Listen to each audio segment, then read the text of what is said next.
नमस्कार दोस्तों, स्वागत है आपका एक बार फिर से हमारे इस नए वीडियो में। तो इसमें हम हाई स्कूल यानी कक्षा 10 भौतिक विज्ञान के विद्युत नामक जो अध्याय है उसके सभी महत्वपूर्ण प्रश्नों को देखेंगे जो कि यूपी बोर्ड एग्जाम में आपके लिए बहुत ही आवश्यक साबित होंगे। तो यहाँ से आइए देखते हैं पहला प्रश्न क्या लिखा गया है। महत्वपूर्ण राशियों के मात्रक। तो देखिए पहली जो राशि है विद्युत आवेश है, इसका मात्रक आप सभी जानते हैं क्या होता है, कूलाम होता है। क्या होता है? कूलाम होता है। इसके बाद वाली राशि विद्युत धारा आप जानते हैं मात्रक एम्पियर होता है, लेकिन पहले सूत्र बताइए धारा का क्या होता है, Q बाई टी, और इसका मात्रक क्या होता है, तो यहां से मात्रक निकल जाता है कूलाम प्रति सेकेंड। कूलाम प्रति सेकेंड, तो सबसे पहले यहां लिखेंगे कूलाम प्रति सेकेंड। कूलाम प्रति सेकेंड इसी को कहा जाता है एम्पियर। तो इसी को हम लिख सकते हैं क्या, एम्पियर। यही मेन मात्रक आपको लिखना होता है, एम्पियर। तो ठीक है, ध्यान में रखेंगे एम्पियर। और कभी कभी परीक्षा में पूछ देता है बताइए निम्नलिखित में से विद्युत धारा का मात्रक कौन है, तो एम्पियर ना देखिए यह दे देगा तो आप यह लगा लेंगे। ठीक है, तो यहाँ देखिए विद्युत विभवांतर। तो सबसे पहले आप बताइए विद्युत विभवांतर का मात्रक आप जानते हैं वोल्ट होता है, लेकिन सूत्र क्या होता है, विद्युत विभवांतर बराबर V बराबर W बाई क्यू, यानी जूल प्रति कूलाम। जूल प्रति कूलाम, V बराबर W बाई क्यू होता है, तो यहां से हो जाता है जूल प्रति कूलाम। देखिए तो जूल प्रति कूलाम। अब बताइए इसी को हम या करके क्या लिख सकते हैं, वोल्ट लिखते हैं। तो या वोल्ट, तो आप वोल्ट को अच्छे से याद रखें। ठीक है, अब देखिए विद्युत प्रतिरोध दिया है, तो इसका मात्रक आप सभी जानते हैं ओम होता है, लेकिन R बराबर होता क्या है, V बटे आई। V बटे आई होता है, यानी कि वोल्ट प्रति एम्पियर। तो इसका मात्रक हो जाएगा वोल्ट प्रति एम्पियर, और इसी को हम क्या लिखते हैं, ओम लिखते हैं। क्या लिखते हैं, ओम। ठीक है, तो अगला देखिए विशिष्ट प्रतिरोध है, तो इसका मात्रक ओम मीटर होता है। ओम मीटर होता है। अगला है विद्युत ऊर्जा। विद्युत ऊर्जा का देखिए मात्रक क्या होता है, विद्युत ऊर्जा मतलब होता है, यहां से देखिए इसी को विद्युत ऊर्जा कहते हैं। तो W बराबर वी क्यू, यहां से मिल जाएगा W बराबर वी क्यू, यानी कि क्या हो जाएगा यह, वोल्ट कूलाम। वोल्ट कूलाम, तो वोल्ट कूलाम हो जाता है। देखिए प्रति नहीं लगा है बीच में। ठीक है, तो वोल्ट कूलाम हो जाता है, या फिर इसी को लिखते हैं जूल। क्या लिखते हैं, जूल। एक चीज और याद रखिएगा, ऊर्जा का व्यवहारिक मात्रक क्या है, यहां देख लीजिए ऊर्जा का व्यवहारिक मात्रक।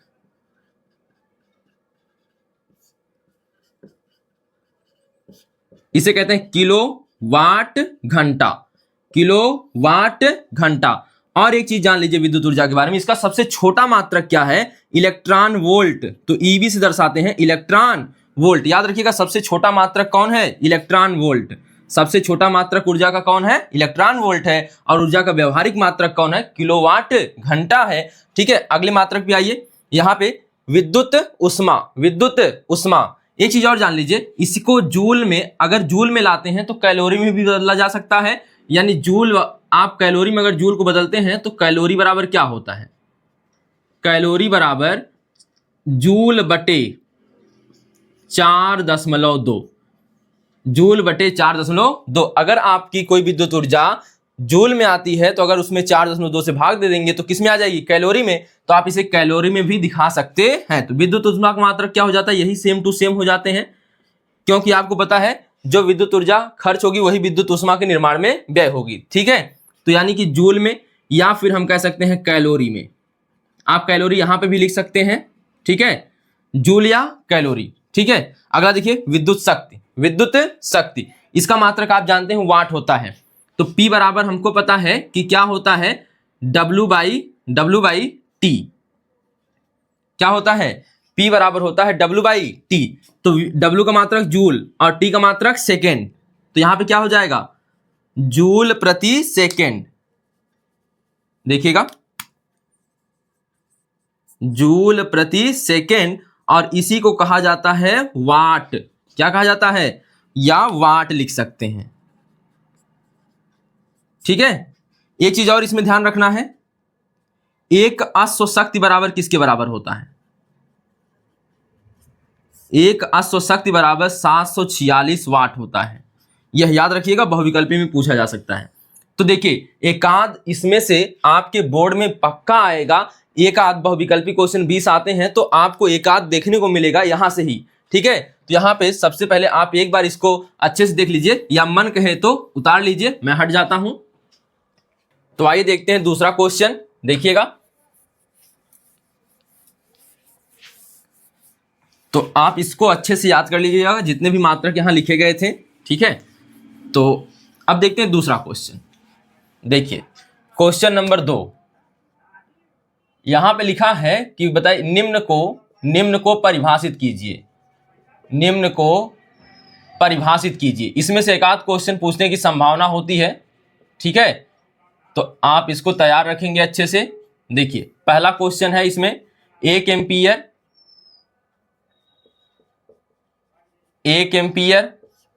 यानी धारा के लिए कह रहा है सीधे सीधे, और बी वाला दूसरा रहेगा 1 वोल्ट, और तीसरा यानी इसमें रहेगा यानी सी वाला रहेगा आपको 1 इलेक्ट्रॉन वोल्ट। 1 इलेक्ट्रॉन वोल्ट, अभी बताया गया इलेक्ट्रॉन वोल्ट ऊर्जा का सबसे छोटा मात्रक है, विद्युत ऊर्जा का सबसे छोटा मात्रक है। तो सबसे पहली हेडिंग बनाते हैं, सबसे पहली हेडिंग आपकी हो जाएगी 1 एम्पियर। तो इसमें से कोई एक क्वेश्चन आएगा, यहाँ पे मैंने समायोजित करके एक बना दिया, एक क्वेश्चन में तीनों को समायोजित कर दिया है, ठीक है। अलग अलग करके हम लोग पढ़ लेते हैं। पहले बताइए धारा का मात्रक क्या होता है। हम जानते हैं कि I बराबर क्या होता है, Q बाई टी। यदि Q बराबर हम रख लें 1 कूलाम, यदि Q बराबर 1 कूलाम रख लिया जाए और T बराबर 1 सेकेंड रख लिया जाए, देन या तब लिख सकते हैं, तब I बराबर क्या हो जाएगा। तो 1/1 बराबर कितना आ जाएगा, 1। और इसी को देखिए कूलाम, यहां पे आप लिख सकते हैं ना, ऐसे देख लीजिए 1/1 और बराबर कितना आया 1, और धारा का मात्रक एम्पियर, 1 एम्पियर। अर्थात अगर किसी चालक तार के सिरों के मध्य एक बिंदु से दूसरे बिंदु तक किसी आवेश को ले जाया जाए, और किसी आवेश को मतलब 1 कूलाम आवेश को ले जाया जाए, कितने सेकंड तक प्रवाहित किया जाए 1 कूलाम आवेश को, 1 सेकंड तक 1 कूलाम आवेश को प्रवाहित किया जाए, तो वहां पर उत्पन्न धारा 1 एम्पियर होती है। तो आइए लिखते हैं परिभाषा, यहां पे लिख देंगे अर्थात करके, अर्थात किसी चालक तार में, या किसी परिपथ भी लिख सकते हैं, किसी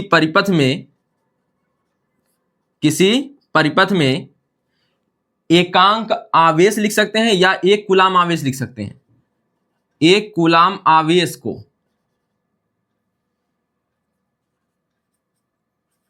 1 कूलाम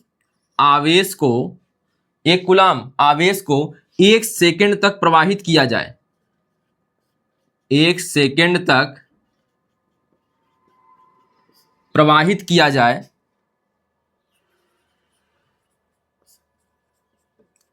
किया जाए, तो परिपथ में उत्पन्न धारा 1 एम्पियर होगी, 1 एम्पियर होगी। देख लीजिए हम जानते हैं कि I बराबर Q बाई क्या होता है, T होता है। यदि Q बराबर 1 कूलाम रख लिया जाए तथा समय 1 सेकेंड रख लिया जाए, तब धारा का मान 1 एम्पियर आता है। तो इसी को अर्थात परिभाषा के रूप में हम लिख सकते हैं, यदि किसी, यहाँ पे देखिए अर्थात, यदि यहाँ पे यदि लगा लीजिएगा, ठीक है। यदि किसी परिपथ में 1 कूलाम आवेश को 1 सेकेंड तक प्रवाहित किया जाए, तो परिपथ में उत्पन्न धारा 1 एम्पियर होगी, ठीक है। अब इसको उतार लीजिए, फिर हम आते हैं 1 वोल्ट पर। तो अब देखिए 1 वोल्ट,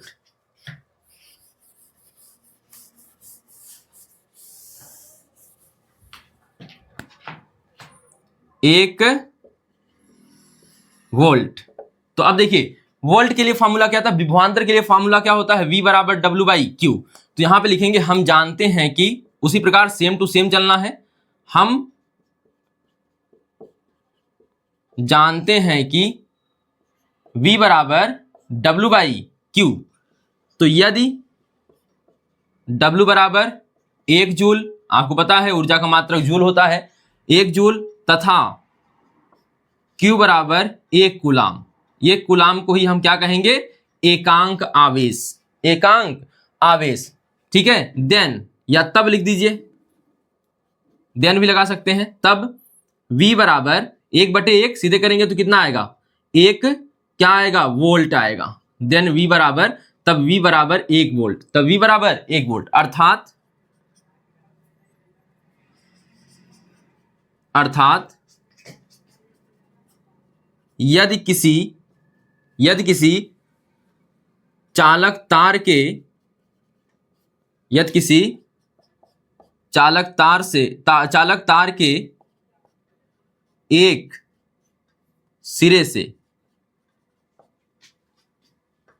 एक सिरे से किसी एकांक आवेश को, देखिए एक बार फिर से, अर्थात किसी चालक तार के एक सिरे से एकांक आवेश को, यहां एकांक मतलब एक कूलाम का आवेश जब होता है तो उसे एकांक आवेश कहते हैं, से एकांक आवेश को दूसरे सिरे तक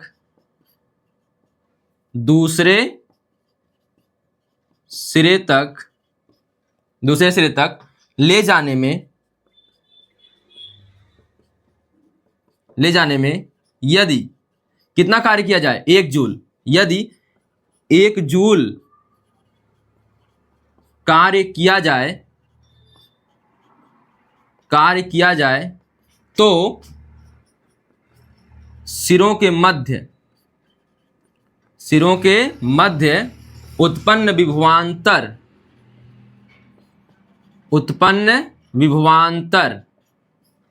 1 वोल्ट होगा, 1 वोल्ट होगा। एक बार देख लीजिए, हम जानते हैं कि V बराबर W बाई क्या होता है, Q होता है। यदि W बराबर 1 जूल हो तथा Q बराबर 1 कूलाम यानी एकांक आवेश हो, तब V बराबर 1 वोल्ट, अर्थात किसी चालक तार के एक सिरे से एकांक आवेश को दूसरे सिरे तक ले जाने में यदि 1 जूल कार्य किया जाए तो सिरों के मध्य उत्पन्न विभवांतर 1 वोल्ट होगा या होता है, 1 वोल्ट होता है। तो आप इसको देख लीजिए, फिर हम आगे बढ़ते हैं, ठीक है। तो आइए देख लेते हैं अभी 1 इलेक्ट्रॉन वोल्ट, इसको देख लिए होंगे, देखिए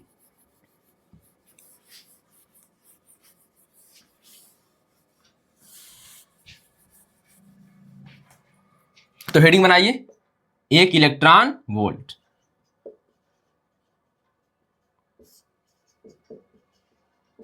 देखिए अब इसको कैसे लिखेंगे, तो अब यहां पे समझिए, यदि किसी चालक तार के सिरों के मध्य विभवांतर क्या हो ना, एक विभवांतर हो 1 वोल्ट हो, विभवांतर कितना हो, 1 वोल्ट हो, ठीक है। तो यहां से आवेश की जगह पे हम रख देंगे, आवेश के स्थान पर आपको पता है कि इलेक्ट्रॉन जो होते हैं उस पर होता है 1.6 × 10⁻⁻19 कूलाम का आवेश होता है। तो सीधे इतना आवेश ला के रख दीजिए, यानी कई इलेक्ट्रॉन रख दिए, अगर उतना कूलाम का आवेश रख रहे हैं मतलब कई इलेक्ट्रॉन आ रहा है, 1 इलेक्ट्रॉन, ठीक है। यदि किसी चालक तार के सिरों के मध्य विभवांतर 1 वोल्ट हो तो उसके एक सिरे से 1 इलेक्ट्रॉन को दूसरे सिरे तक ले जाने में किया गया कार्य 1 इलेक्ट्रॉन वोल्ट कहलाता है, 1 इलेक्ट्रॉन वोल्ट कहलाता है। आइए लिख लेते हैं, देखिएगा, यदि किसी चालक तार के सिरों के मध्य विभवांतर 1 वोल्ट हो तो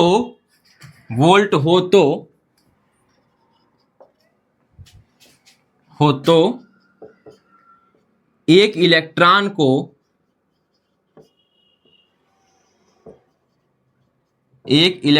को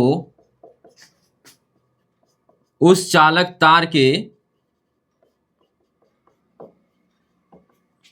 एक सिरे से दूसरे सिरे तक ले जाने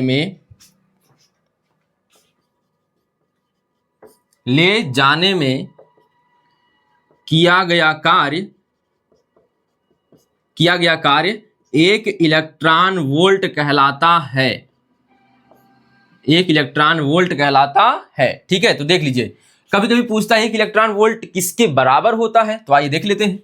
1 इलेक्ट्रॉन वोल्ट, देखिए 1 इलेक्ट्रॉन वोल्ट बराबर, 1 इलेक्ट्रॉन वोल्ट बराबर, अब बताइए 1 इलेक्ट्रॉन वोल्ट, एक को छोड़ दीजिए, इसके बाद क्या है, ई है, इलेक्ट्रॉन पर कितना आवेश होता है बताइए, 1.6 × 10⁻⁻19 कूलाम, और क्या लिखा है, वोल्ट हो गया।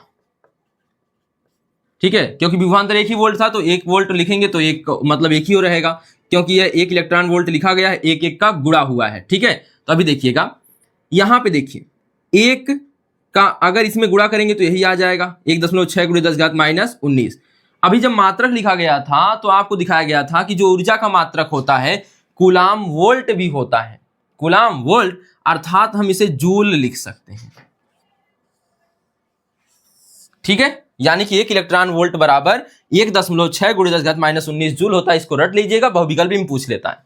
ठीक है, तो यहां पे एक बार फिर सुन लीजिए, यदि किसी चालक तार के सिरों के मध्य विभवांतर 1 वोल्ट हो तो 1 इलेक्ट्रॉन को उस चालक तार के एक सिरे से दूसरे सिरे तक ले जाने में किया गया कार्य 1 इलेक्ट्रॉन वोल्ट कहलाता है। ठीक है, एक तरह से यह W बराबर क्या है, VQ है।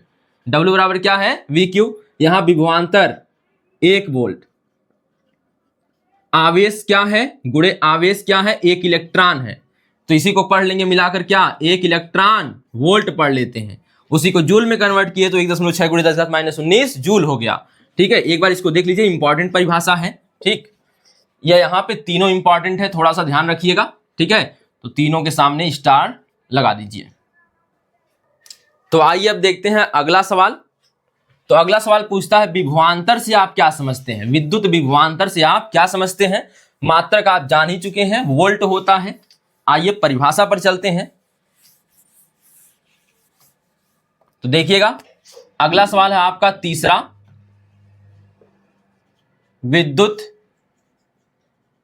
विभवांतर से आप क्या समझते हैं। यह मत लिखिए या कुछ नहीं समझते हैं। ठीक है, देखिए तो विद्युत विभवांतर से आप क्या समझते हैं। जब भी ऐसे प्रश्न आए तो आपको परीक्षा में क्वेश्चन नहीं उतारना होता है, सीधे क्या लिखेंगे, हेडिंग बनाएंगे। तो लिखेंगे विद्युत विभवांतर, विद्युत विभवांतर, जैसा कि पाठ के दौरान इसे पढ़ाया गया है तो आप वहां से देख सकते हैं। ठीक है, तो अब यहाँ पे देखिए विद्युत विभवांतर क्या होता है। तो आपको बताया गया है एक चालक तार होगा, उसके कितने सिरे होते हैं, 2 सिरे होते हैं। एक सिरे पर कोई आवेश है, एकांक आवेश है। कैसा आवेश है, एकांक आवेश। इस एकांक आवेश को एक सिरे से दूसरे सिरे तक ले जाने में जो कार्य किया जाता है उसे ही क्या कहते हैं, विभवांतर कहते हैं। ठीक है, तो आइए परिभाषा लिखते हैं। किसी चालक तार के एक सिरे से, एकांक आवेश को लिख लीजिए, एकांक आवेश को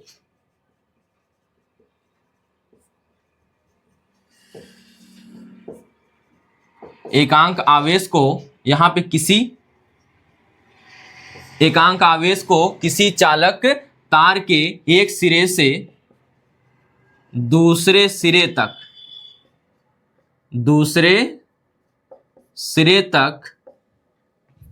ले जाने में किया गया कार्य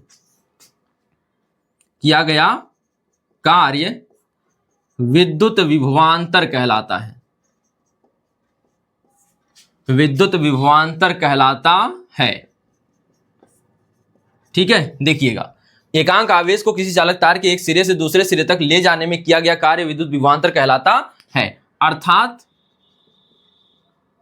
अर्थात V बराबर W/Q फार्मूला हो गया। यहां पे नीचे यह भी मेंशन करेंगे कि इसका मात्रक क्या होता है, जूल प्रति कूलाम या क्या होता है, वोल्ट होता है। ठीक है, जूल प्रति कूलाम या फिर क्या होता है, वोल्ट होता है। ठीक है, तो यह रहा आपका तीसरा प्रश्न, जो कि है विद्युत विभवांतर से आप क्या समझते हैं। तो हमने लिख दिया कि एकांक आवेश को चालक तार के किसी चालक तार के एक सिरे से दूसरे सिरे तक जब ले जाया जाता है तो उस समय जो कार्य किया जाता है उसे ही विद्युत विभवांतर कहा जाता है। ठीक है, तो इसका मात्रक क्या होता है, जूल प्रति कूलाम होता है या फिर वोल्ट होता है। तो एक बार इसको देखिए, फिर हम आते हैं अगले क्वेश्चन पर।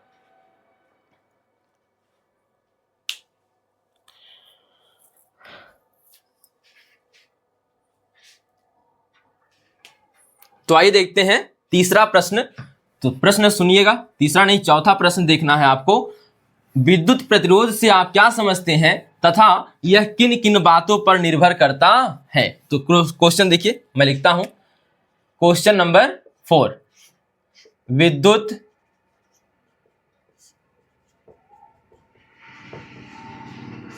प्रतिरोध से आप क्या समझते हैं, आप क्या समझते हैं, विद्युत प्रतिरोध से आप क्या समझते हैं, यह किन किन बातों पर निर्भर करता है, यह किन किन बातों पर निर्भर करता है, यह किन किन बातों पर निर्भर करता है। तो आइए देखिए, तो सबसे पहले आप उत्तर जब लिखेंगे तो क्या बनाएंगे, हेडिंग विद्युत प्रतिरोध।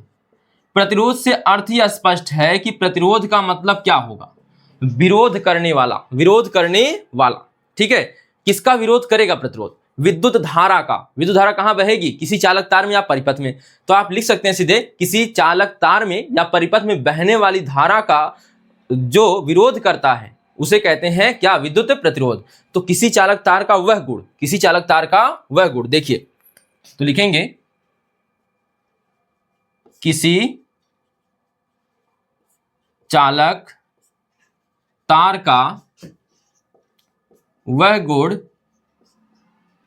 जो उसमें बहने वाली विद्युत धारा का विरोध करता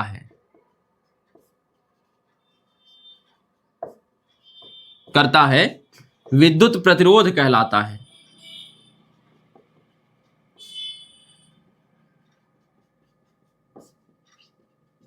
इसे कैपिटल आर से प्रदर्शित करते हैं, इसे कैपिटल आर से प्रदर्शित करते हैं।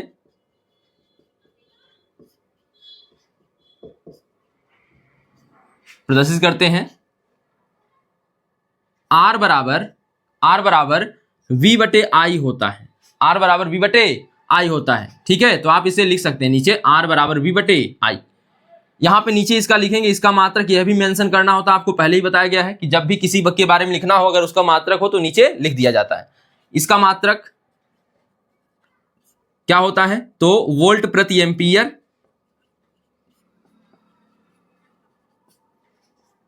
या ओम होता है।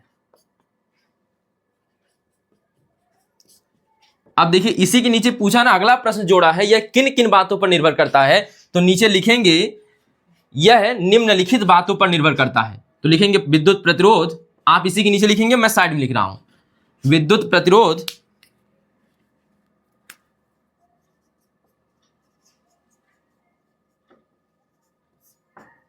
निम्न बातों पर निर्भर करता है।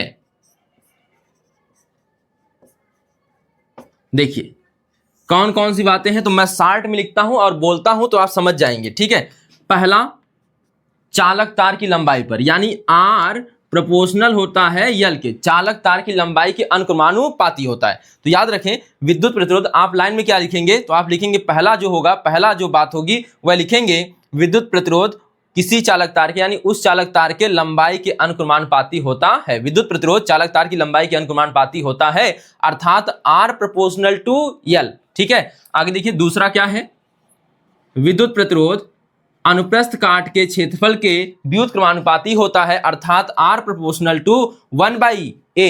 तीसरा क्या लिखेंगे, चालक तार जो होता है उसकी प्रकृति पर भी निर्भर करता है। तो लिखेंगे चालक तार की प्रकृति पर, चालक तार के पदार्थ की प्रकृति पर। यह समझाया गया अच्छे से वीडियो में, ठीक है। यहां पर मुझे केवल रिवीजन करवाना है। चालक तार के पदार्थ की प्रकृति पर, यानी लोहे का तार होगा तो कुछ और होगा, चांदी का तार होगा तो कुछ और होगा। तो इस प्रकार से तार बदलेंगे, पदार्थ बदलेंगे तार का, तो उसकी प्रतिरोधकता बदल जाएगी, यानी प्रतिरोध जो होगा बदल जाएगा। आगे देखिए, एक होता है जो यह होता है तापमान के अनुक्रमानुपाती होता है, यानी तापमान बढ़ाने से प्रतिरोध बढ़ता है और तापमान घटाने से प्रतिरोध घटता है। यानी आप लिखेंगे क्या, जो विद्युत प्रतिरोध है वह तापमान के अनुक्रमानुपाती होता है, यानी तापमान बढ़ाने पर प्रतिरोध बढ़ता है और तापमान घटाने पर प्रतिरोध घटता है। ठीक है, फिर से देख लीजिए, विद्युत प्रतिरोध किसी चालक तार का वह गुण होता है जो उसमें बहने वाली धारा का विरोध करता है। इसे R से प्रदर्शित करते हैं। R बराबर V/I होता है, और यहाँ पे V मतलब विभवांतर, I मतलब धारा। इसका मात्रक वोल्ट प्रति एम्पियर या ओम होता है। ठीक है, और यह 4 बातों पर निर्भर करता है। पहला, लंबाई के अनुक्रमानुपाती, अनुप्रस्थ काट के क्षेत्रफल के व्युत्क्रमानुपाती, चालक तार की जो चालक तार का पदार्थ होता है उसकी प्रकृति पर, और जो तापमान है उसके अनुक्रमानुपाती होता है। तो इसको बहुत इंपॉर्टेंट है, इसको ध्यान रखिएगा, तो उतार लीजिए। तो अब आइए देखते हैं 5वां प्रश्न। देखिए, तो 5वां प्रश्न है आपका ओम का नियम लिखिए। 2 नंबर के लिए प्रश्न आता है ओम का नियम लिखिए। ठीक है, तो आप ओम नमः शिवाय नहीं लिख के आएंगे। देखिए क्या होता है, तो जो विभवांतर होता है, सीधी सी बात है, विभवांतर और धारा का जो अनुपात होता है वह सदैव नियत रहता है, यही ओम का नियम है।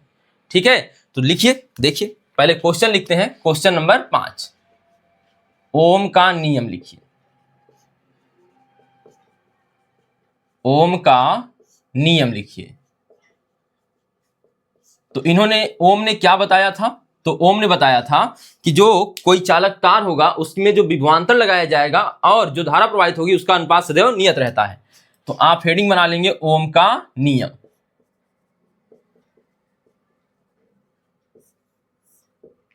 देखिए क्या हो जाएगा,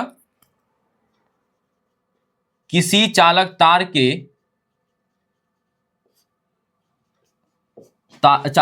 के सिरों के मध्य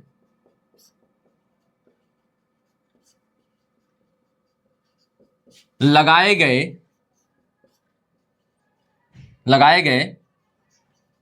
विभवांतर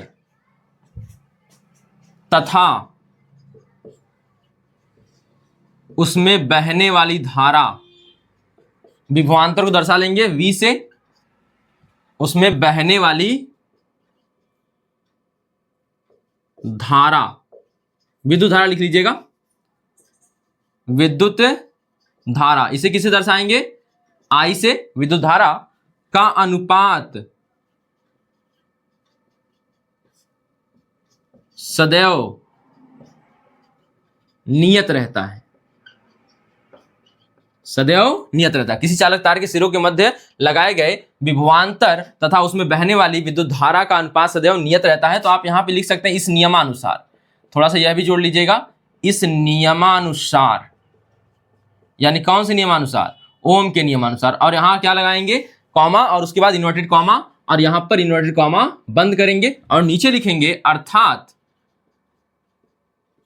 V/I बराबर नियतांक, नियत रहेगा ना, इसी नियतांक को हम R से दर्शाते हैं। इसी को क्या से दर्शाते हैं, R से। तो यहां पे R लिख देंगे और R लिखेंगे, इसे क्या कहेंगे, नियतांक, और इसी को ही विद्युत प्रतिरोध कहा जाता है। तो आप ये जानते हैं पहले से, यहां से आप कह सकते हैं R बराबर यह नियतांक है जिसे विद्युत प्रतिरोध कहा जाता है। यहां लिख लेंगे, यहां R एक नियतांक है। जब आप यह बताइए, अनुपात जब नहीं बदलेगा यानी नियत अंक हो जाएगा, नियत अंक हो जाएगा, तो R एक क्या है, नियतांक है। जहां R एक क्या है, यहां R एक नियतांक है जिसे विद्युत प्रतिरोध कहते हैं, जिसे विद्युत प्रतिरोध कहते हैं। आप यहां से विद्युत प्रतिरोध की एक नई परिभाषा भी लिख सकते हैं कि विभवांतर और धारा के अनुपात को ही विद्युत प्रतिरोध कहा जाता है। किसी चालक तार के लिए विभवांतर और धारा के अनुपात को विद्युत प्रतिरोध कहा जाता है। ठीक है, तो यह हो गया आपका ओम का नियम है। ओम का नियम है। ठीक है, इसके सत्यापन के भी बारे में जानकारी दी गई है, तो इससे पूछा नहीं जाता है। अगर आपको देखना होगा तो वीडियो में जो फुल वीडियो है इसका, आप उसमें जाके देख सकते हैं। इसकी परिभाषा एक और तरीके से बनती है, तो वह भी जान लीजिए आप क्या बनती है। तो किसी चालक तार के सिरों के मध्य उत्पन्न विभवांतर उसमें बहने वाली धारा के अनुक्रमानुपाती होता है। सुन लीजिए एक बार फिर से, मैं केवल बोल रहा हूं, नीचे यहां पे लिख दूंगा केवल। किसी चालक तार के सिरों के मध्य उत्पन्न विभवांतर उसमें बहने वाली धारा के अनुक्रमानुपाती होता है, या V बराबर आप लिख सकते हैं IR। यहाँ पे R एक नियतांक हो जाएगा ना, इसको प्रोपोर्शनल हटाते हैं तो क्या लगाते हैं, कोई नियतांक। यहाँ R लगा है और यह हो गया RI, या इसी को सामान्य रूप से लिखा जाता है IR, और हम सूत्र के रूप में याद करते हैं V बराबर IR। V बराबर IR। तो आप ऐसे भी लिख सकते हैं, किसी चालक तार के सिरों के मध्य उत्पन्न विभवांतर उसमें बहने वाली धारा के अनुक्रमानुपाती होता है, अर्थात V प्रोपोर्शनल टू I, या V बराबर RI, या V बराबर IR, या इसी को अध्ययन करके लिखते हैं V बटे I बराबर R। यानी कि विद्युत विभवांतर और धारा का अनुपात क्या हो गया, नियतांक हो गया। यहाँ पे R क्या लगाए थे, नियतांक लगाए थे, यानी कि यह क्या हो गया, नियतांक हो गया। ठीक है, तो देख लीजिए इसको एक बार। तो आइए अब देखते हैं अगला प्रश्न, प्रश्न नंबर 6। तो हम मुख्यतः 10 प्रश्नों का यह जो वीडियो है बनाएंगे, ठीक है, और मुख्य 10 प्रश्न हैं जो कि पूछे जाएंगे आपसे, इसमें से ही पूछे जाएंगे। देखिए, तो क्वेश्चन है आपका, क्वेश्चन है 6। तो यहां पे देखिएगा क्या, तो लिखेंगे श्रेणी क्रम में, श्रेणी क्रम में संयोजित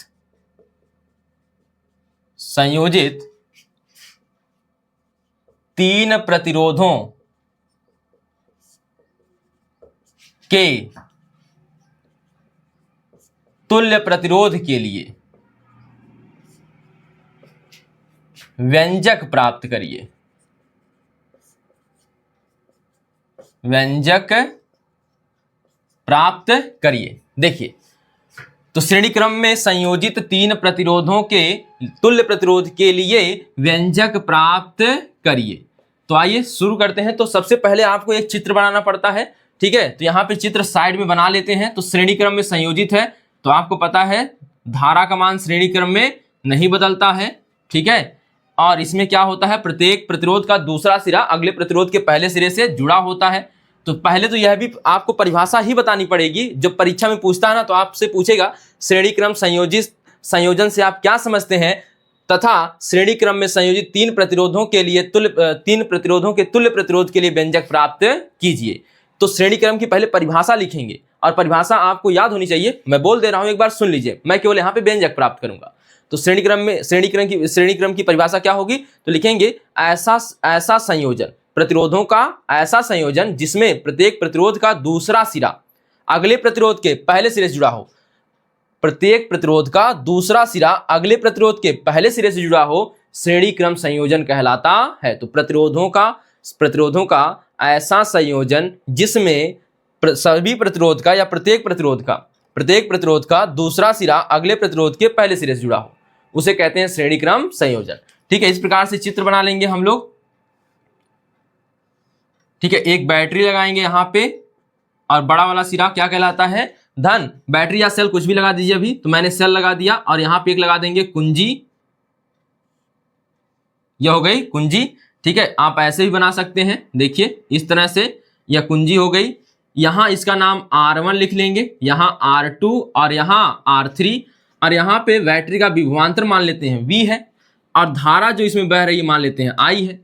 अब श्रेणी क्रम में संयोजित है, सभी जगह धारा एक ही है। आपको बताया गया था नाली यक्के है तो पानी यक्के नाली में जाएगा, सब पानी यक्के में रहेगा, यानी I पूरा कहीं बटेगा नहीं। ठीक है, अब यहाँ पे देखिए, तो यह हो जाएगा श्रेणी क्रम संयोजन, और I का मान इसमें भी समान, I का मान इसमें भी समान, I का मान इसमें समान।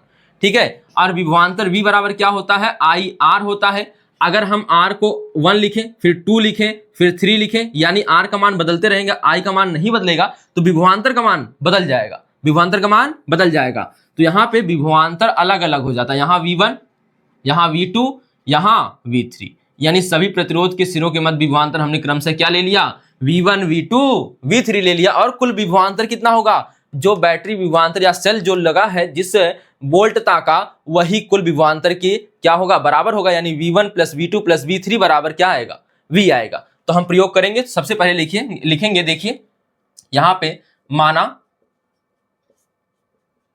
3 प्रतिरोध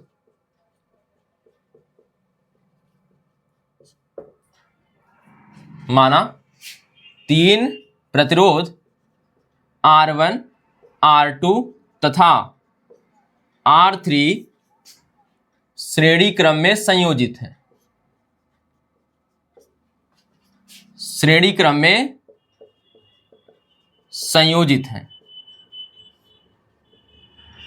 तथा इनके सिरों के मध्य विभवांतर क्या है? V1 V2 V3 तथा इनके सिरों के मध्य विभवांतर क्रमशः V1 V2 तथा V3 है। अब क्रमशः लगाने से यही स्पष्ट होता है कि R1 के लिए V1 है, R2 के लिए V2 है और R3 के लिए V3 है। ठीक है, और यहां पर लिखेंगे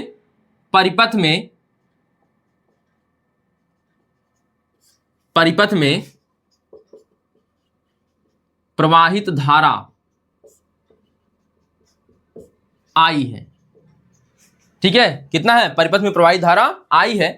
देन ओम के नियम से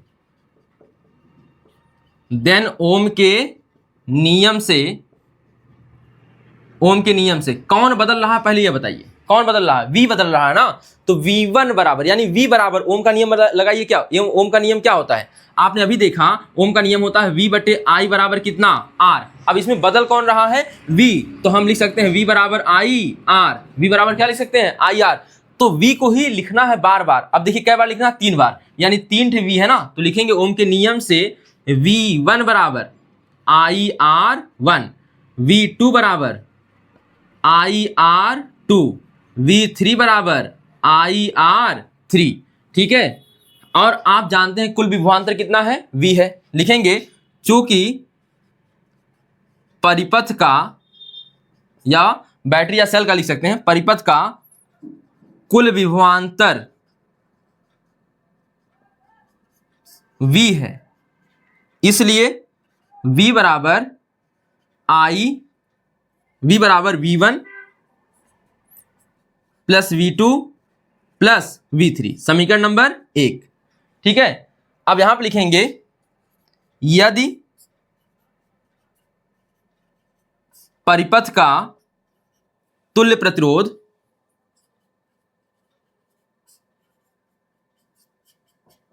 R मान लिया जाए, यदि परिपथ का तुल्य प्रतिरोध R हो तो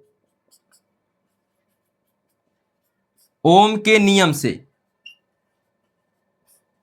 अब बताइए कुल विभवांतर किसके बराबर हो जाएगा? ओम के नियम से। आगे चलिए यहां से लिख लेते हैं, जगह कम है नीचे, तो आप लिख सकते हैं ओम के नियम से V बराबर IR। ओम के नियम से V बराबर IR। ओम के नियम से V बराबर IR। तो अब सभी मानों को समीकरण 1 में रखने पर, सभी मानों को यहां से यह सभी मान और यहां से यह मान समीकरण 1 में रखने पर लिखेंगे अब समीकरण 1 से, क्या है समीकरण 1? पहले पूरा उतार लीजिए। V बराबर V1 plus V2 plus V3।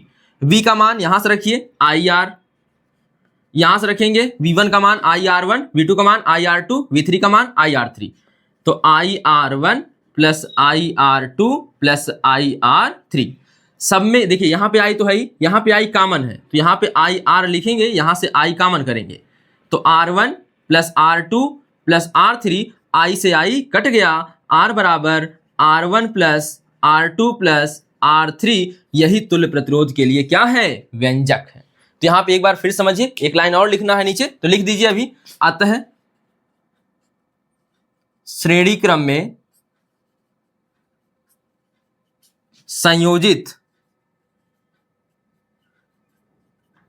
संयोजित प्रतिरोधों का तुल्य प्रतिरोध सभी प्रतिरोधों के योग के बराबर होता है। ठीक है, तो देखिए यहां आप देखिए, तो सबसे पहले तीन प्रतिरोध मान लिए हैं, R1 R2 R3 हैं, उनके सिरों के मध्य विभवांतर V1 V2 V3 है, और हमने पूरे परिपथ में धारा मान ली है I है, तो ओम के नियम से V1 V2 V3 निकाला, IR1 आ गया, IR2 आ गया और IR3 आ गया। फिर हमने लिखा चूंकि परिपथ का कुल विभवांतर V है तो देन V बराबर, या इसलिए V बराबर V1 plus V2 plus V3 होगा। ठीक है, इसके बाद यदि परिपथ का तुल्य प्रतिरोध R मान लिया जाए और कुल विभवांतर क्या है, V है, तो उस ओम का नियम लगाएंगे तो V बराबर क्या मिल जाएगा, IR मिल जाएगा। परिपथ देखिए, इसका मतलब अगर पूरे परिपथ का तुल्य प्रतिरोध निकाल रहे हैं तो कुल विभवांतर चाहिए, कुल धारा चाहिए, यानी कुल विभवांतर V बराबर कुल धारा I गुणे R का मान आ जाएगा तुल्य प्रतिरोध वाला। ठीक है, तो V बराबर IR, सभी मानों को हमने यहां पे रख लिया समीकरण 1 में, तो आपका आ गया R बराबर R1 plus R2 plus R3। अतः श्रेणी क्रम में संयोजित प्रतिरोधों का तुल्य प्रतिरोध सभी प्रतिरोधों के योग के बराबर होता है। आपको इतना लिखना होगा, लेकिन आपसे मैंने पहले ही बता दिया कि सवाल में एक हिस्सा और रहेगा, वह हिस्सा रहेगा श्रेणी क्रम संयोजन से आप क्या समझते हैं, तीन प्रतिरोधों को श्रेणी क्रम में संयोजित करने पर उनके लिए तुल्य प्रतिरोध का व्यंजक प्राप्त कीजिए। प्रश्न यह रहेगा, तो सबसे पहले श्रेणी क्रम संयोजन की परिभाषा लिखेंगे और क्या बताई गई, तो क्या लिखे थे आप देख लीजिए, प्रतिरोधों का जिसमें ऐसा श्रेणी क्रम संयोजन में क्या लिखेंगे, प्रतिरोधों का ऐसा संयोजन जिसमें प्रत्येक प्रतिरोध का दूसरा सिरा अगले प्रतिरोध के पहले सिरे से जुड़ा हो श्रेणी क्रम संयोजन कहलाता है। और आगे लिखेंगे वह लाइन छोड़ देंगे और उसके बाद लिखेंगे माना तीन प्रतिरोध, यह वाला लिख के पूरा खत्म करेंगे। ठीक है, तो देख लीजिए इसको एक बार। तो अब आइए देखते हैं 7वां प्रश्न।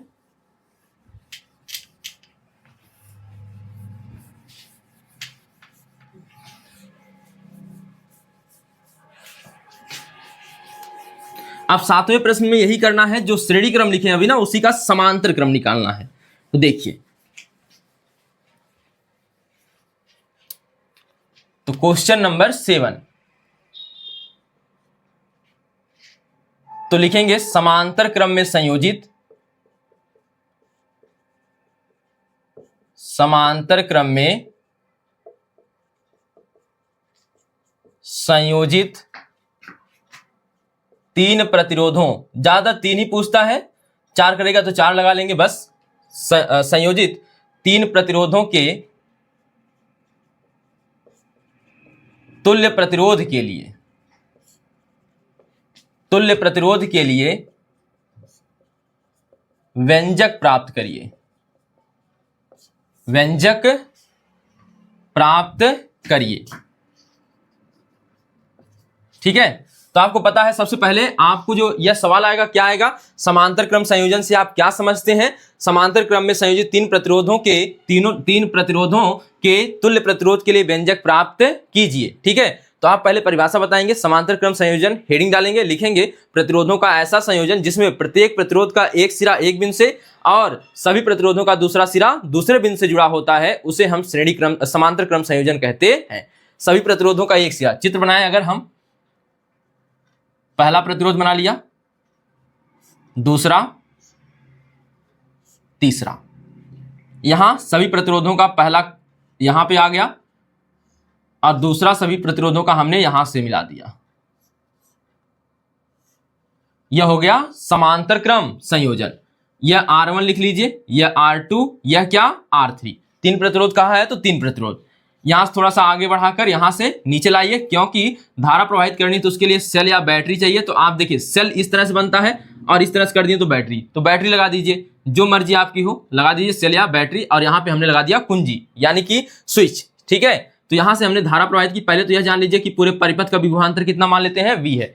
अगर प्रतिरोध समांतर क्रम में संयोजित हैं तो विभवांतर नहीं बदलता है। याद रखना है कि अगर धारा बदली तो विभवांतर नहीं बदलेगा और विभवांतर बदल गया तो धारा नहीं बदलेगी। तो यहां देखिए धारा का मान यहां से निकला I। अब यहां पे देखिए तीन लोगों ने अपनी अपनी नाली बनाकर कटवा लिया पानी, तो धारा का मान बदल जाएगा। इसमें चला गया I1। ठीक है, यहां पे पेन चेंज कर दूं तो यहां पे देखिए बन गया I1 और यहां पे बन गया I2 और यहां पे आ गया I3। ठीक है, तो धारा का मान बदल गया, यानी विभवांतर का मान नहीं बदलेगा, यानी R1 R2 R3 सब में विभवांतर का मान एक ही रहेगा, जो कि परिपथ का विभवांतर है, यानी V ही रहेगा। आई बात समझ में? तो देखिए लिखेंगे कैसे, माना तीन प्रतिरोध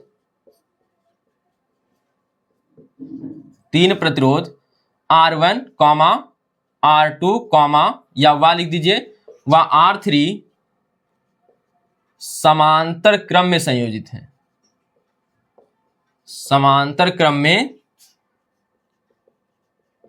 संयोजित हैं, कॉमा जिनके सिरों के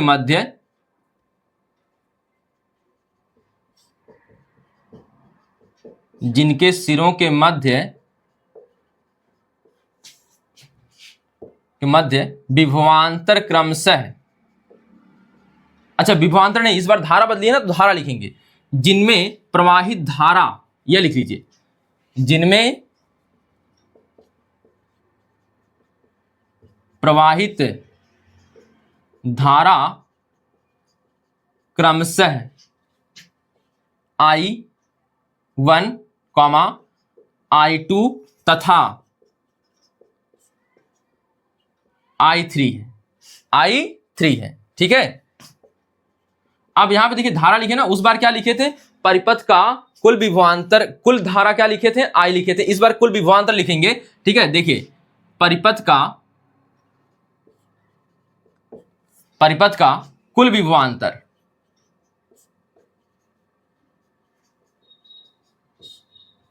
क्या है, I है, परिपथ का कुल विभवांतर I है। देन ओम के नियम से, देखिए ओम के नियम से, तो क्या लिखेंगे ओम के नियम से। अब देखिए जो बदल रहा है उसी के लिए आपको ओम का नियम लगाना है। तो आपको पता है V बराबर I, V बटे I बराबर R होता है, तो हमें I बदल रहा है तो I चाहिए, तो I बराबर हम लिख सकते हैं V बटे R, तो लिखते हैं I1 बराबर V बटे R1, क्योंकि विभवांतर नहीं बदल रहा है, तो I1 बराबर V बटे R1। ठीक है, यह हो गया। I2 बराबर V बटे R2, I3 बराबर V बटे R3 हो जाएगा 3 प्रतिरोध के लिए। ठीक है, लेकिन आप क्या लिखेंगे, चूंकि कुल धारा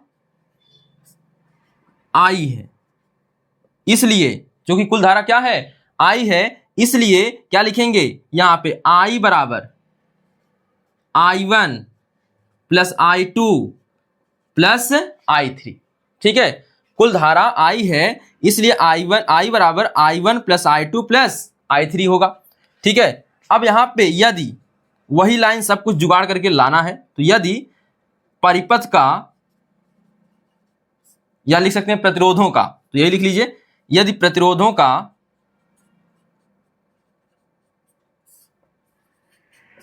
का तुल्य प्रतिरोध कैपिटल R हो, तो ओम के नियम से,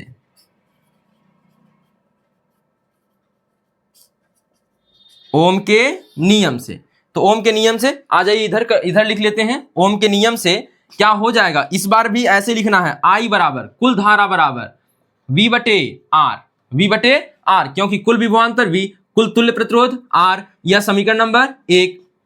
ठीक है, तो अब यहां पर लिखेंगे समीकरण 1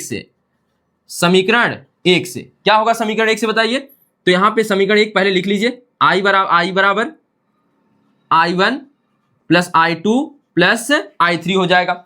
I का मान रखिए V बटे R, यहां से हो जाएगा।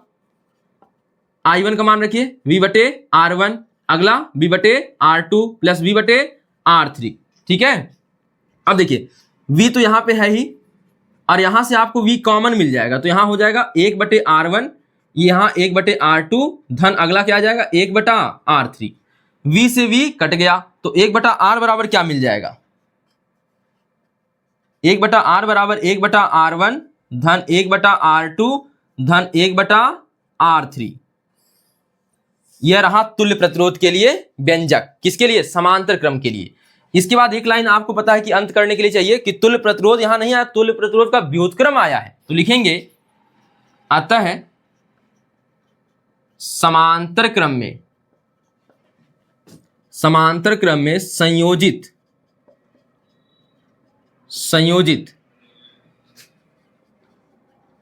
प्रतिरोधों के तुल्य प्रतिरोध का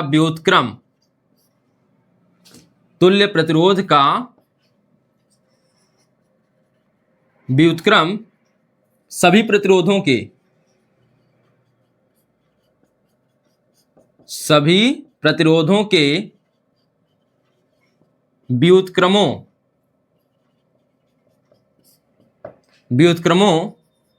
के योग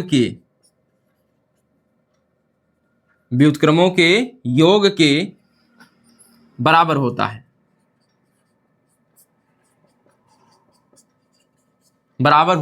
है। तो देखिए क्या लिखा है, समांतर क्रम में संयोजित तीन प्रतिरोधों के तुल्य प्रतिरोध के लिए व्यंजक प्राप्त कीजिए। माना तीन प्रतिरोध R1, R2, R3 समांतर क्रम में संयोजित हैं। तो यहां से हमने हल शुरू कर दिया है, ध्यान रखेंगे, ठीक है।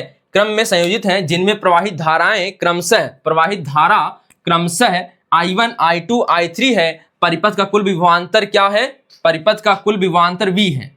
कुल विभवांतर यहां पे लिख लेंगे V है, या यह लिख सकते हैं यदि परिपथ का कुल विभवांतर V हो तो ओम के नियम से, आपका मन हो तो यहां पे ऐसे लिख लें, यदि परिपथ का कुल विभवांतर V हो तो ओम के नियम से I1 बराबर, I2 बराबर, I3 बराबर, नोट कर लिया। क्योंकि कुल धारा I है तो इसलिए I बराबर I1 plus I2 plus I3 होता है। यदि प्रतिरोधों का तुल्य प्रतिरोध R मान लिया जाए तो ओम के नियम से I बराबर V बटे क्या हो जाएगा? R हो जाएगा। कुल धारा का मान I बराबर V बटे R। अब यहाँ पे समीकरण 1 से I बराबर क्या था? I1 plus I2 plus I3 था, हमने सब मान रखा तो आ गया 1 बटे R बराबर 1 बटे R1 प्लस 1 बटा R2 प्लस 1 बटा R3। इससे क्या प्रकट होता है? अतः समांतर क्रम में संयोजित प्रतिरोधों के तुल्य प्रतिरोध का व्युत्क्रम सभी प्रतिरोधों के व्युत्क्रमों के योग के बराबर होता है। तो इसको एक बार देख लीजिए अच्छे से। तो आइए देखते हैं अब 8वां प्रश्न, ठीक है। तो 8वां प्रश्न है विद्युत ऊर्जा से आप क्या समझते हैं, ठीक है। 2 नंबर के लिए पूछा जा सकता है, तो ध्यान दीजिएगा। यह समझ में आ गया होगा।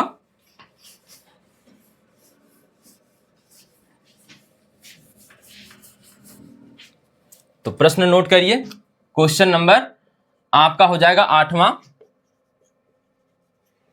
विद्युत ऊर्जा से आप क्या समझते हैं? विद्युत ऊर्जा से आप क्या समझते हैं? तो देखिए हेडिंग बना लेंगे, विद्युत ऊर्जा।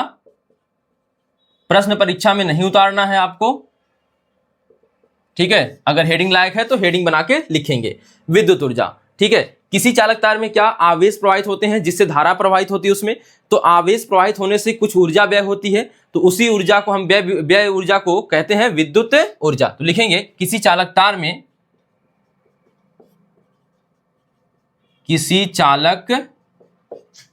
में आवेश प्रवाहित होने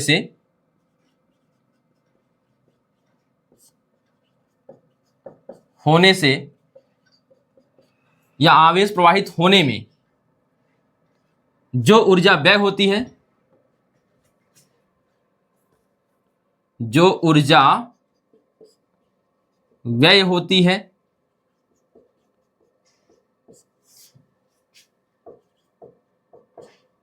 उसे विद्युत ऊर्जा कहते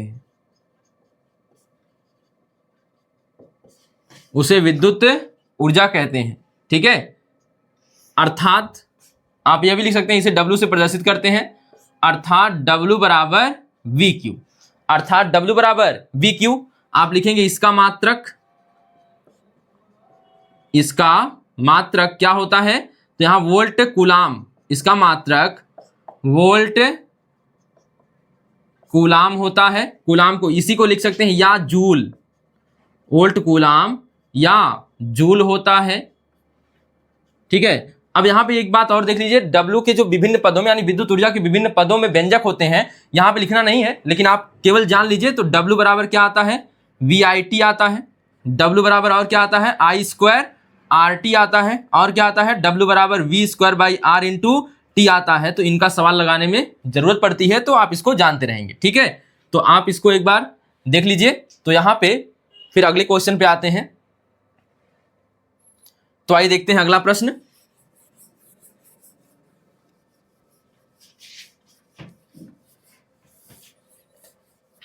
तो अगला प्रश्न है आपका प्रश्न नंबर 9। वह क्या है देखिएगा, विद्युत शक्ति से आप क्या समझते हैं? विद्युत शक्ति से आप क्या समझते हैं? ठीक है, देखिए विद्युत शक्ति से आप क्या समझते हैं। तो अभी आपने पढ़ा विद्युत ऊर्जा, तो विद्युत ऊर्जा, व्यय विद्युत ऊर्जा जो होती है उसी की समय दर क्या कहलाती है? क्या कहलाती है? विद्युत शक्ति। तो आप हेडिंग बनाएंगे विद्युत शक्ति या सामर्थ्य भी बोलते हैं। ठीक है, विद्युत शक्ति या क्या बोलते हैं? सामर्थ्य। तो क्या लिखेंगे? किसी चालक तार से या किसी चालक तार में, किसी चालक तार में विद्युत ऊर्जा के व्यय होने की समय दर को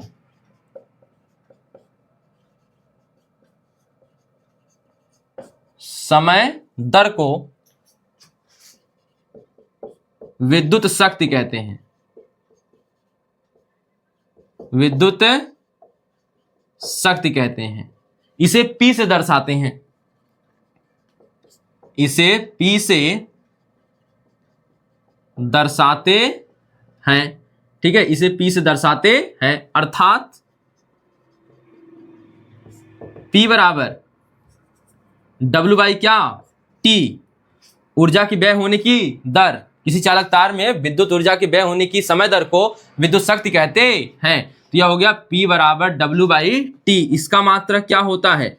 इसका मात्रक जूल प्रति सेकेंड होता है। जूल प्रति सेकेंड होता है, या इसी को क्या लिखते हैं? पावर। शक्ति का मात्रक वाट, जूल प्रति सेकेंड या वाट होता है। ठीक है, इसके विभिन्न पदों में मान बताइए। तो P बराबर क्या आता है? VI, P बराबर I स्क्वायर R, P बराबर V स्क्वायर बाई R। ठीक है, तो यह आते हैं इसके विभिन्न पदों में व्यंजक। ठीक है, इसको भी याद रखिएगा। ठीक है, इसको देख लीजिए एक बार। तो आइए देखते हैं अब आखिरी प्रश्न, 10वां प्रश्न। तो एक प्रश्न पूछता है आपसे कि विद्युत ऊर्जा का व्यावहारिक मात्रक क्या है? ठीक है, तथा उसे जूल में बदलिए। ठीक, अब देखिएगा ध्यान से। तो आपको प्रश्न नंबर 10वें पे आना है। क्या लिखना है? प्रश्न लिखना है ऊर्जा का व्यावहारिक मात्रक क्या है? इसे जूल में बदलिए। इसे जूल में बदलिए। चलिए देखिए, तो सबसे पहले लिखेंगे ऊर्जा का व्यवहारिक मात्रक किलोवाट घंटा है। ऊर्जा का आप हेडिंग बनाएंगे परीक्षा में क्या? ऊर्जा का व्यवहारिक मात्रक, क्योंकि प्रश्न नहीं उतारना है तो आप हेडिंग बनाएंगे, उसके नीचे यह लिखेंगे ऊर्जा का व्यवहारिक मात्रक क्या है? किलोवाट घंटा है। किलोवाट घंटा है। ठीक है, इसे BTU यानी बोर्ड ऑफ ट्रेड यूनिट या यूनिट भी कहते हैं। यूनिट भी कहते हैं। ठीक है, अब देखिए यूनिटों की संख्या कैसे निकालते हैं, आइए, यानी किलोवाट घंटा की संख्या कैसे निकालते हैं? यूनिटों की संख्या यानी कितने किलोवाट घंटा, अगर किसी घर में बिजली चली है तो कितना किलोवाट घंटा बिजली गिरी है, यानी किलोवाट की संख्या बतानी है। मात्रक खुद किलोवाट है, उसकी संख्या कितनी गिरी है। ठीक है, जैसे एक दर्जन में क्या आम होता है? 12 आम। एक दर्जन में क्या आम होता है? 12 आम। तो एक दर्जन बराबर 12 आम। ठीक है, एक टोकरी में मान लेते हैं, एक टोकरी में कुल आ गए 240 आम। कितने आ गए? 240 आम। तो आप बताइए यहां पर कितना दर्जन आया है? तो 12 दूनी 24 यानी 20 दर्जन आम आया है। यानी कि यही बताना है आपको किलोवाट घंटा की संख्या। यहां दर्जनों की संख्या बताए हैं, वहां पर किसकी संख्या बता रहे हैं? किलोवाट घंटा की संख्या। तो लिखेंगे यूनिटों की संख्या बराबर कैसे निकालते हैं? तो इसके लिए सूत्र है, लिख लीजिएगा। तो यहां पर लिखेंगे n गुणे वाट गुणे दिन गुणे घंटा बटे 1000। ठीक है, यह याद रखें। यन मतलब क्या है, कोई उपकरण जो लगा है किसी वाट का, मान लेते 10 वाट के 10 बल्ब लगे हैं, तो एक 10 वाट एक बल्ब का हो गया, और यन लगा 10 बल्ब लगे हैं तो 10 गुणे 10 यहाँ पे लिखना पड़ेगा। ठीक है, तो यहाँ पे यन गुणे वाट गुणे दिन गुणे घंटा बटे 1000। अगला पूछ रहा है कि इसे किस में बदलिए, जूल में बदलिए। तो लिखेंगे 1 किलोवाट घंटा बराबर, यहाँ पे हेडिंग बना दीजिएगा, किलोवाट घंटा का जूल में रूपांतरण, जूल में रूपांतरण। ठीक है, ये हेडिंग हो जाएगी आपकी। तो लिखेंगे 1 किलोवाट घंटा, ऐसे दर्शा सकते हैं किलोवाट घंटा को, बराबर 1 किलोवाट में कै वाट होता है, तो 1000 वाट। क्योंकि जूल के लिए आपने अभी क्या पढ़ा था, P बराबर W बटे T। तो W का मात्रक, P का मात्रक वाट, W का मात्रक जूल, और T का मात्रक समय यानी सेकेंड। ठीक है, यानी जूल बराबर क्या हो सकता है, जूल बराबर यहां वाट गुणे सेकेंड, वाट गुणे सेकेंड। यानी अगर हमें वाट सेकेंड मिल जाए तो हम जूल कह सकते हैं।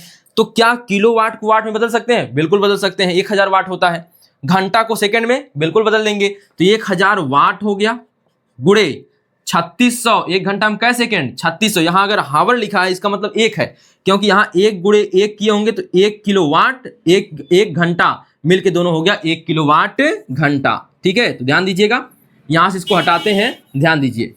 तो क्या हो जाएगा, 1000 वाट गुणे 3600 सेकेंड, 3600 सेकेंड गुणा करिए तो हो जाएगा 36, यहाँ 2 शून्य थे, यहाँ 3 शून्य है, तो 36 हो गया lakh, 36 lakh watt second, 36 lakh watt second. और इसके बाद क्या आ जाएगा, आप इसे लिख सकते हैं 3.6 गुणे 10 की घात 1, कै शून्य, 1 2 3 4 5 शून्य है, और इसके बाद 0.1 अंक यहाँ आया है, तो इसका मतलब 6 आ जाएगा, और इसे ही जूल लिखा जाएगा। आंसर हो गया आपका। ठीक है, तो यह देख लीजिए, ऊर्जा का व्यवहारिक मात्रक क्या होता है, किलोवाट घंटा होता है, इसे वीटीयू या यूनिट कहते हैं। यूनिटों की संख्या निकालने का सूत्र क्या है, यन गुणे वाट गुणे दिन गुणे घंटा बटे 1000। और किलोवाट घंटा को जब जूल में बदलते हैं तो कितने, 1 किलोवाट घंटा जूल में बदलने पर कितना आता है, 3.6 गुणे 10 घाते 6 जूल आता है। बहुविकल्पी में भी पूछता है, याद रखेंगे इसको। ठीक है, तो यह वीडियो आपका किस पर था, विद्युत के महत्वपूर्ण प्रश्न पर था, जो कि थियरी से संबंधित थे। ठीक है, तो फिर यह इस वीडियो में हम यहीं तक छोड़ते हैं, फिर मिलते हैं अगले वीडियो में एक अन्य टॉपिक के साथ। धन्यवाद।